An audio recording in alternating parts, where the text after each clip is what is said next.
আসসালামু আলাইকুম প্রিয় ভাই ও বোনেরা, কেমন আছেন সবাই? যতই বলি আমরা ভালো আছি, কেউ ভালো নেই। ফিলিস্তিনের যে অবস্থা, আল্লাহ পাক ফিলিস্তিনকে রক্ষা করুক, এই দোয়াই করি। নামাজে বসে প্রত্যেকেই আল্লাহ পাকের কাছে দোয়া করবেন যে আল্লাহ ফিলিস্তিন রক্ষা করো, এবং আমরা প্রত্যেকটা মুসলমান যেন ফিলিস্তিনের পক্ষে এগিয়ে আসতে পারি, এই দোয়াই কামনা করছে। তো আপনাদের জন্য নিয়ে আসলাম হচ্ছে গরুর পায়ের নেহারি। তো এই নেহারিটা অনেকে রান্না করতে পারেন না, যারা যারা জীবনও কোনো দিনও রান্না করতে পারেন নাই, তারাও সহজে একদম ইজি প্রসেসে রান্না করে নিতে পারবেন। যারা নতুন আপুরা আছেন, আমার এই নেহারিটা ফলো করে একবার হলেও রান্না করে খেয়ে দেখবেন, জীবনে তো ভুলবেনই না রান্নাটা, আর আপনার এই রান্নার প্রশংসা সবাই করবে ইনশাল্লাহ। তাহলে চলুন চলে যাই মূল রান্নায়।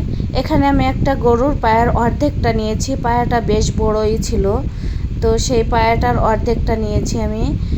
তো এখানে প্রথমে আমি লবণ দিয়ে দিচ্ছি হাফ চা চামচ, আর হচ্ছে হলুদ দিয়ে দিচ্ছি হাফ চা চামচ, আর মরিচের গুঁড়ো হাফ চা চামচ। এটা দিয়ে তারপরে একটু মাখিয়ে হাত দিয়ে তারপরে পানি দিয়ে আমি প্রেসার কুকারে দিয়ে সেদ্ধ করব। আপনারা যদি চান যে অনেক দিন জ্বালিয়ে খাবেন না, ফ্রিজ থেকে বের করে সেই দিনই রান্না করবেন, তাহলে আমার এই প্রসেসে রান্না করে নেবেন, একদম কোনো রকম ঝামেলা ছাড়া। মানে এই নেহারিটা যারা রান্না করে তারা হচ্ছে 3-4 দিন পর্যন্ত জাল দিয়ে দিয়ে এই নেহারিটা নরম করে তারপরে হচ্ছে রান্না করে। এটার কোনো প্রয়োজন নেই, আপনারা ফ্রিজ থেকে বের করে তারপরে হচ্ছে এইভাবে প্রেসার কুকারে করে 1 ঘন্টা জাল করে নিলেই হয়ে যাবে আপনার। তারপরে আমি দেখাচ্ছি কিভাবে রান্না করে নেবেন। শুধু আমি সেদ্ধ করার প্রসেসিংটা দেখাইলাম। এইভাবে আমি প্রেসার কুকারে করে 1 ঘন্টা জাল করেছি। এই 1 ঘন্টায় একদম এই যে গরুর পায়ার হাড়টা একদম সফট নরম হয়ে যাবে, আপনি এই হাড়টা পর্যন্ত চিবিয়ে খেতে পারবেন, এত নরম হয়ে যায়। তো এই তো আমার সেদ্ধ করে নেওয়া হয়ে গিয়েছে, একটু পানি থাকা অবস্থায় আমি ঢেলে নিলাম। আর যদি দেখেন যে আপনার এই পায়াটা সেদ্ধ হয়নি বা শক্ত শক্ত আছে, তাহলে আর একটু জাল করে নেবেন। এবার দিয়ে দিলাম আমি কড়াইতে সরিষার তেল পরিমাণ মতো, তারপরে হচ্ছে 2টা তেজপাতা, দারচিনি, 4-5টা এলাচ দিয়ে পেঁয়াজ কুচি দিয়ে এবার এটাকে ভেজে নেব। পেঁয়াজ কুচিটা হালকা বাদামি কালার হয়ে গেলে পরে এখানে দিয়ে দিচ্ছি রসুন বাটা হাফ টেবিল চামচ পরিমাণ। এখানে মশলার পরিমাণটা খুবই কম দেবেন, কারণ নিহারি যে পরিমাণে থাকবে ওই পরিমাণ মশলাটা দিতে হবে। তারপরে দিয়ে দিলাম হাফ টেবিল চামচ পরিমাণ আদা বাটা। রসুন বাটাটা কিছুক্ষণ ভেজে নেওয়ার পর আদা বাটাটা দিয়ে তারপরে কিছুক্ষণ ভেজে নেওয়ার পর জিরে বাটা দিয়ে দিলাম এখানে 1 চা চামচের একটু বেশি। তো দিয়ে কিছুটা পানি দিয়ে এবার এটাকে ভালোভাবে কষিয়ে নিব।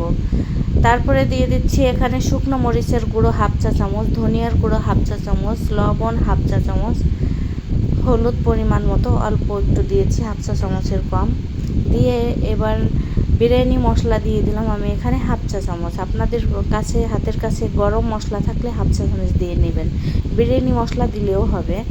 তো দিয়ে আমি এটাকে ভালোভাবে কষিয়ে নিচ্ছি।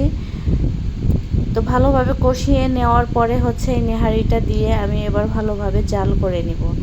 নেহারিটা অনেকক্ষণ জাল দিতে হয় না, যেহেতু আমি আগে থেকেই জাল করে নিয়েছি, এজন্য বেশি সময় জাল করব না। তো এখানে কয়েক মিনিট আমি জাল করে নিয়েছি।